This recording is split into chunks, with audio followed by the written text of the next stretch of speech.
बच्चों, परमपिता परमात्मा की असीम रजा से आपको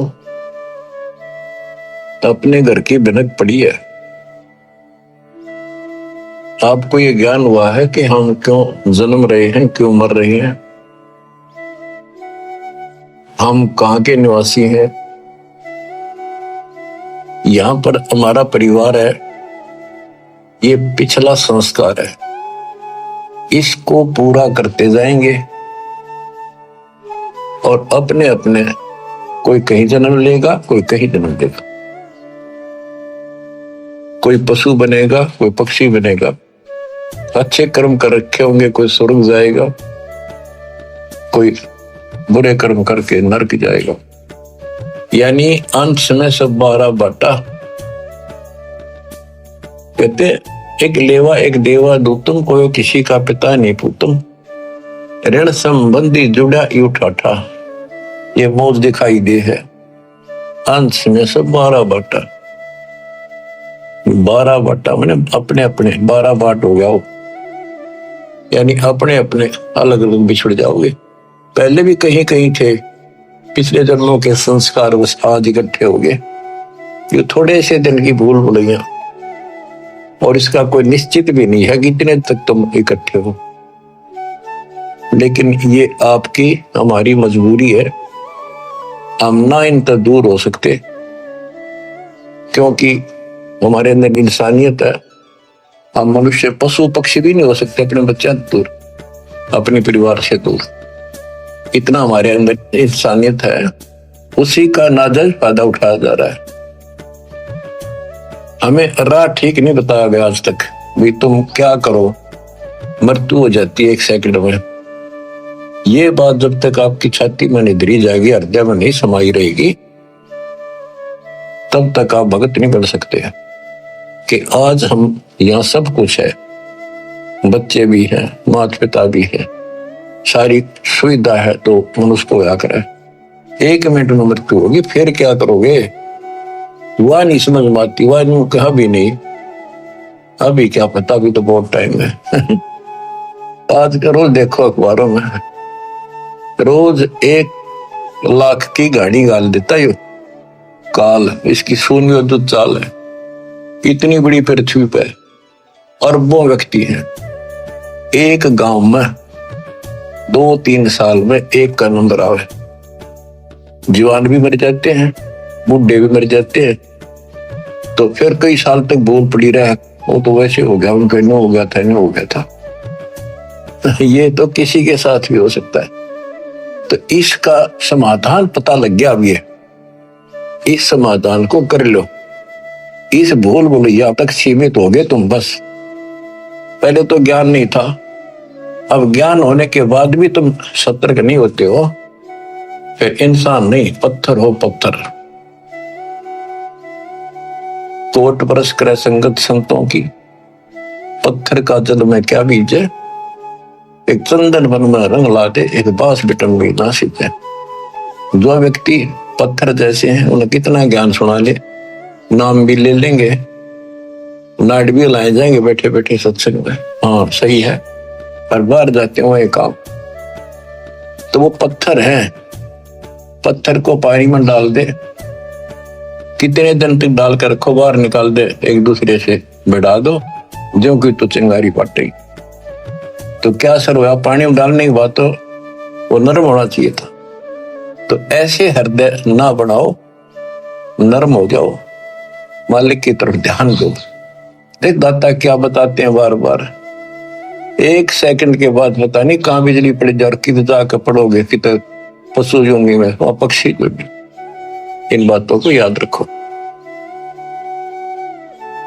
बच्चों, सावधानी बरतो,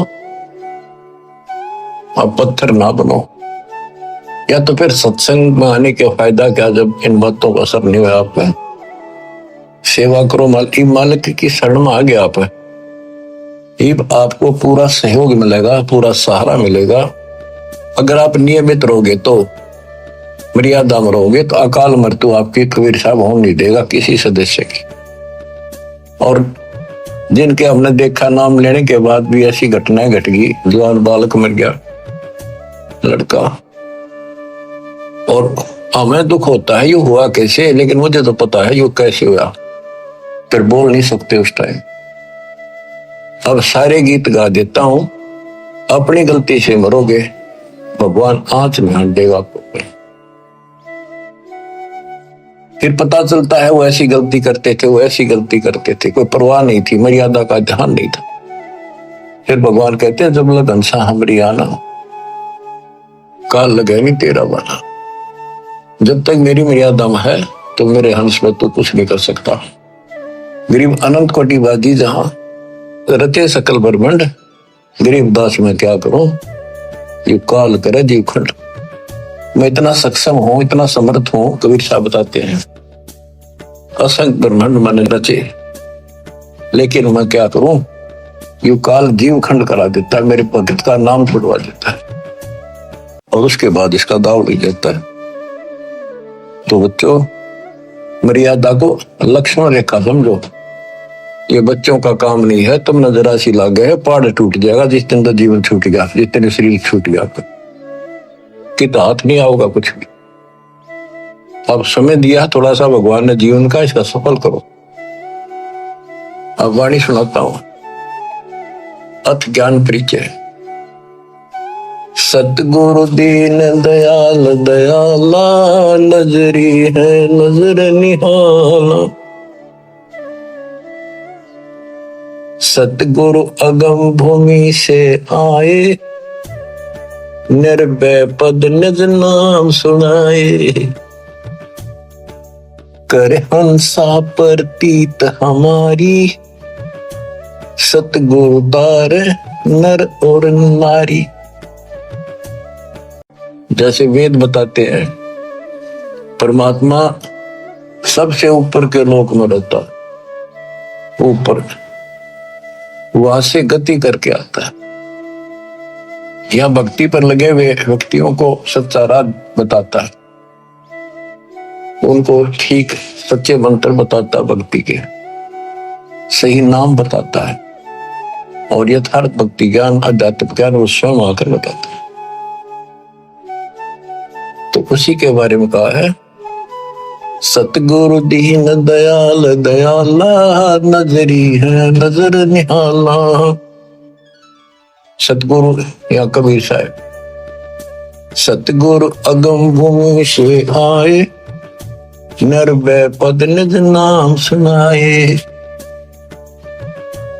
परमात्मा ऊपर से आए और निर्भय पद, दास गरीब अभय पद पर से, निर्भय पद पर से मिले राम अविनाशी। वो खुद आकर बताया, निज नाम बताए, असली भक्ति के मंत्र बताए, और कहा कर अंसा प्रतीत हमारी, सतगुरु प्यारे नर और नारी। काल की भूल भुलैया का थोड़ा सा वर्णन किया है। कोई बेटा बाप और भाई, कोई मात पिता कुलदाई, कोई काका कहनाए बोल है, कोई ताऊ से होवे बोल है,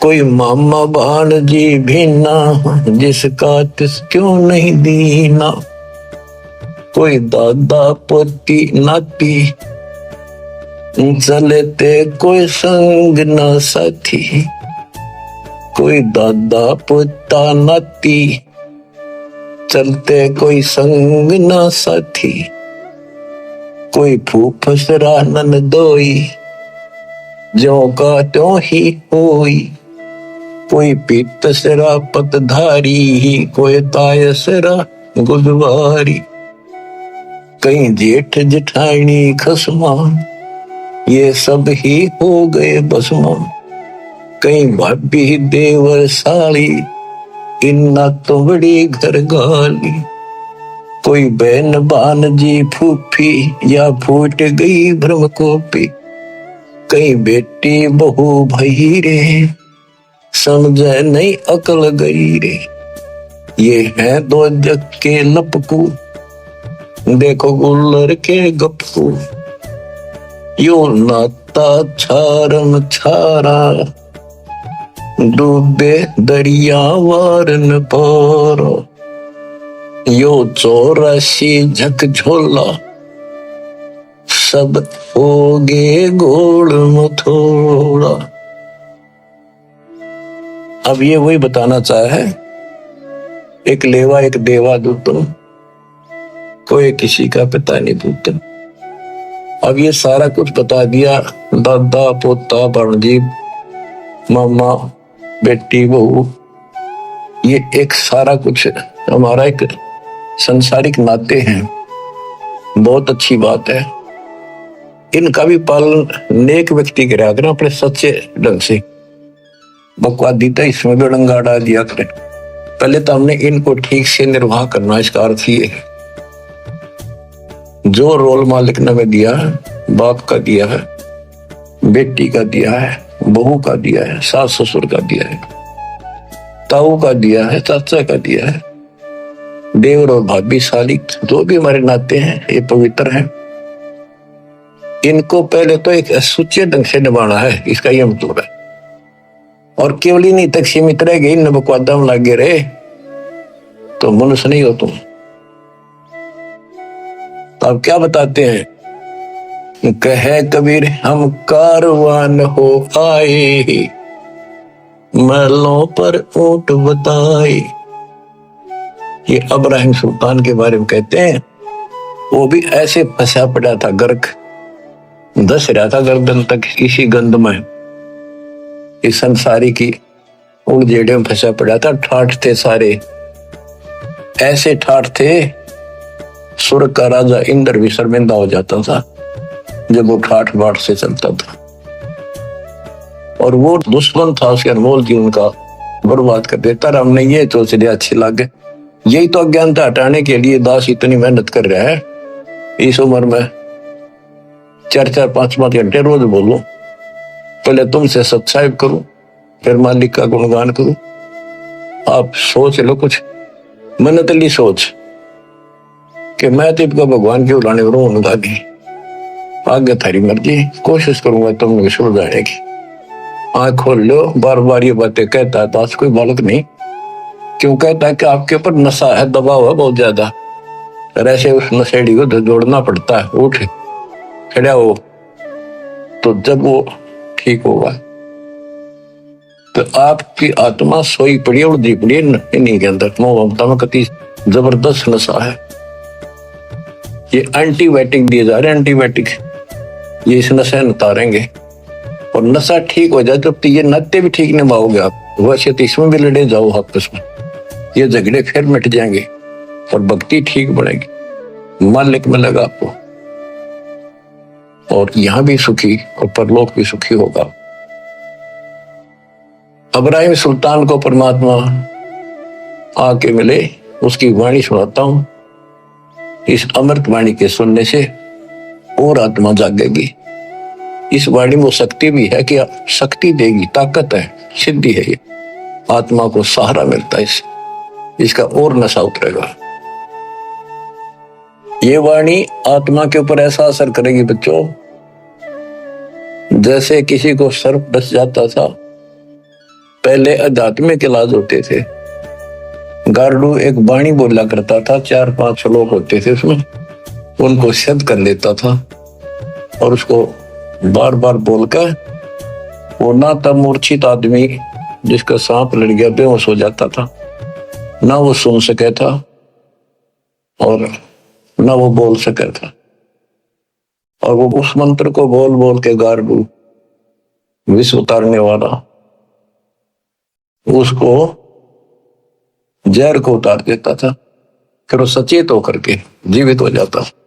तो आत्मा दस रखी मोबाया ने, काली नागिन ने, और इसके ऊपर इतना जबरदस्त नशा हो गया है, इस वाणी से ये उतर जाएगा धीरे धीरे, ये अंदर असर करेगी जाके। ना समझ सकोगे, वैसे भी सुनते रहोगे तो भी असर पड़ेगा। और वैसे समझ आता दस दे ही देता, इसमें कसर नहीं रहती कोई भी, फिर भी इसको सुनते रहिए। इब्राहिम सुल्तान के पास इतने ठाठ थे, राजा था, लेकिन परमात्मा को पता था कि नरक जीवन बनेगा इसका अगले जन्म में। अब भगवान से तो हम धन मांगे, संतान मांगे, भाई शादी ना हो, शादी मांगो बच्चों की।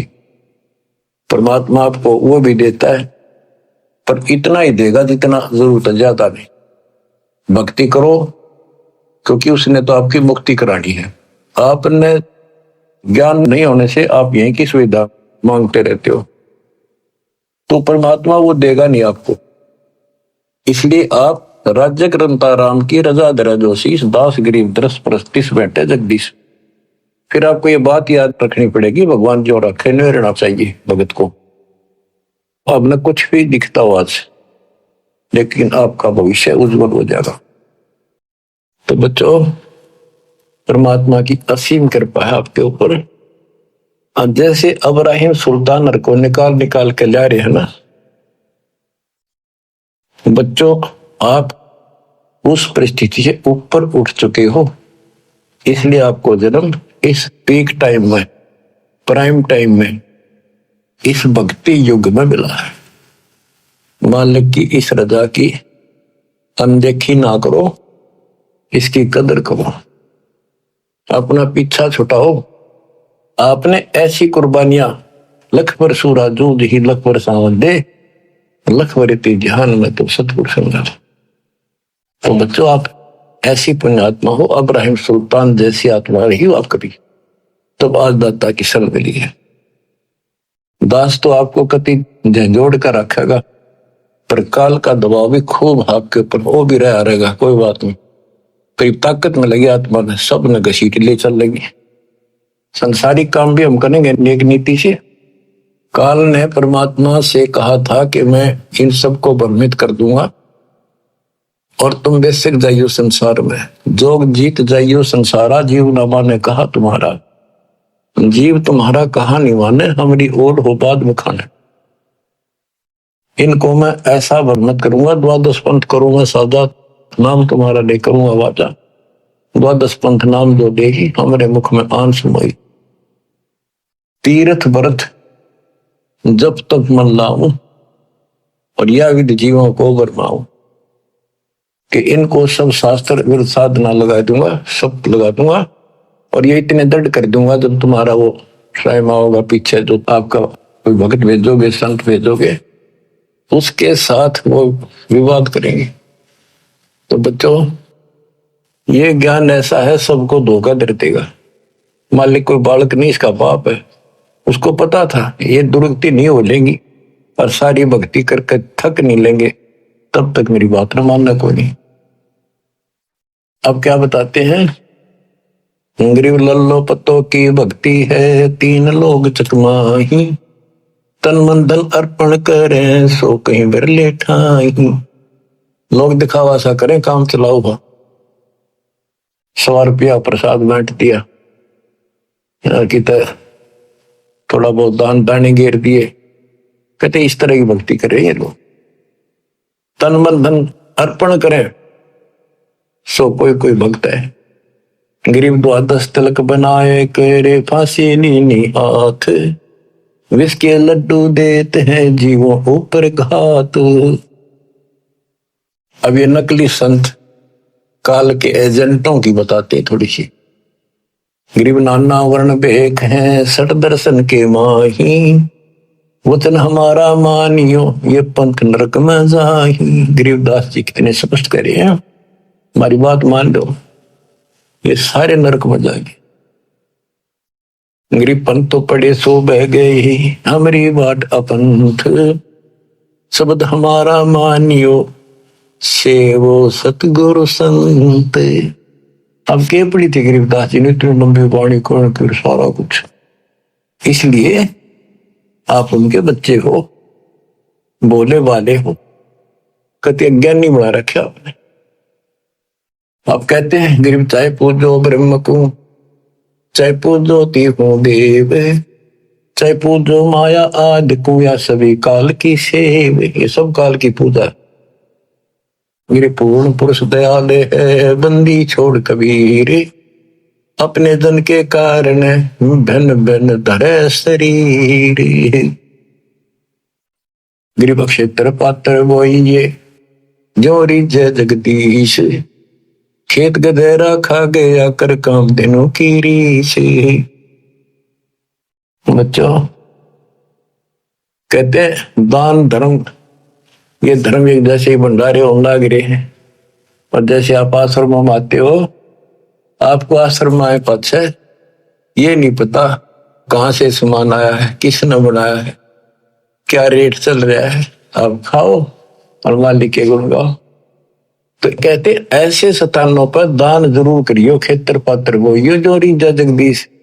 ऐसे धर्म कर्म जहां हो रहे हो वहां दान धर्म जरूर करियो, जिससे मालिक राजी होगा। गरीब खेतर पात्र को जो रीजा जगदीश, खेत गदेरा खा गया कर काम धेनो की रीश। ये नकली संत जैसे काम धेनो यानी गाय ने बढ़िया आहार खिलावांगे, बनोले दाना और अच्छी खुराक, तो गजब का दूध देगी। और गधी ने खुआवांगे, गधे ने के देगा। तो नकली संत तो गधे समान है, उनको खुआने का कोई फायदा। और असली संत काम देनु, शाम में खुआओगे अगले दिन बाल्टी में फर्क पड़ जाएगा, ज्यादा दूध देती है। गरीब पांडव यज्ञ अश्वमेध में पंडित द्वादश पुरोड़े, बाल्मीक मुख गोवते बिना शंख घमोड़े। कहते एक तो न भोजन खिलाया, वो बैठे थे 12 करोड़ पंडित, 33 करोड़ देवता, 88,000 ऋषि और गणे सिद्ध 83 नौनाथ। उनके भोजन खिलाने से कोई लाभ नहीं हुआ।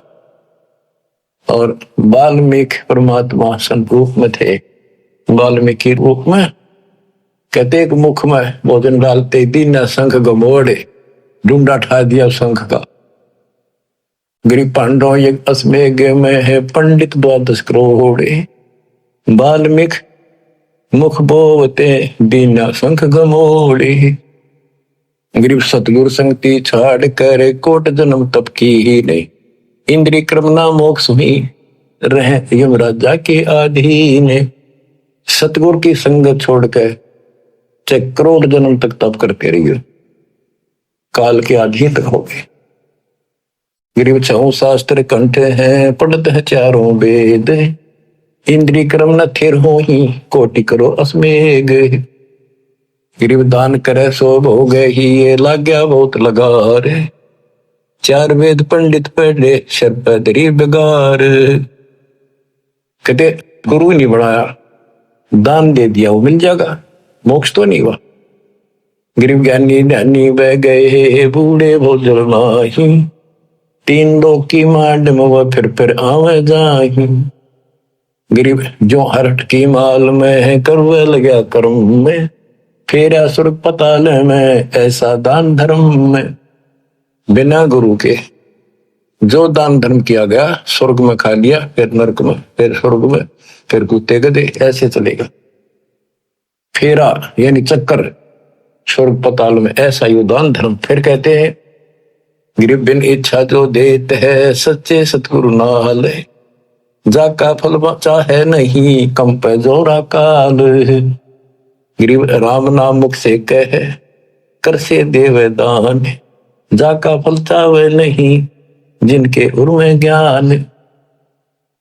बच्चों स्पष्ट कर दिया, वैसे दान देते फल उसका भी मिलता है, लेकिन सच्चे सतगुरु नाल बिन इच्छा आंख मीच का दान करो। ये नहीं करना होता मेरा यूं काम हो जाए, मैं इतने दान चढ़ाऊं, इतने करो, नहीं। बिन इच्छा जो देते है सच्चे सतगुरु नाल, जाका फल चाहे नहीं फिर कप पे जोरा काल, सारा ही फल मिलेगा। राम नाम मुख से कहे यानी भक्ति करे, गुरु जी नाम बताओगे, और आते देव दान, दान देते रहो, जाका फल चाहे नहीं जिनके उर्मे में ज्ञान। तो बच्चों ये एक टीचिंग प्लेस है, दास टीचर है, ये आपकी घंटी ले रहा हूं, इसमें सबके ऊपर थोड़ा थोड़ा प्रकाश डालना पड़ता है। आशा करता हूं दास के इस प्रयत्न को सफल करो, संभलो, अपने घर में याद रखो, बोलिए मालिक आपको मोक्ष दे, सदा सुखी रखे, सुख साहिब।